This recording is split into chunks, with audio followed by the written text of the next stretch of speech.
longtime Browns beat reporter Tony Grossi the feeling he's getting regarding the Browns head coaching search? I think they're locked in the young offensive coach.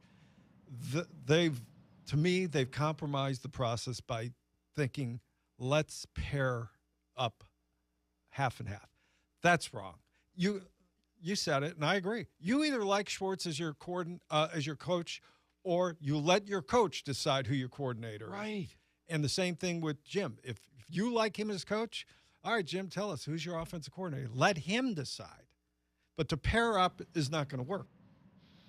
Talking about Pete Smith from the Orange and Brown Report. And Pete, I don't necessarily disagree that putting conditions on, take this guy and that, ultimately whomever the head coach is going to be judged by wins and losses. See Kevin Stefanski. So you got to give him the autonomy to make decisions.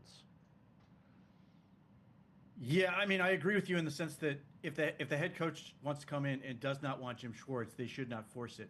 But this is sort of the business the Browns got themselves into by basically building a defense so specific to Jim Schwartz that they have a little wiggle room, but not a ton. Now, having said that, if Jim Schwartz walks out the door, there's going to be defensive coordinator candidates lined up to coach this unit. So it's not the end of the world. But, this can be done. Obviously, the Falcons are a good example of this. They are keeping their defensive coordinator they just had, and Jeff Ulbrich with Kevin Stefanski.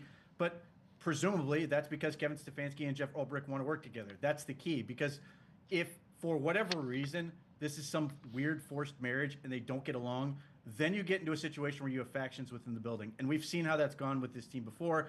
And we've been sort of saved from that for the last several years with Kevin Stefanski and company, which has been a very nice change. But wasn't that long ago where we had, media leaks all over the place because you had one guy in the building talking about another guy in the building and using the media to do it.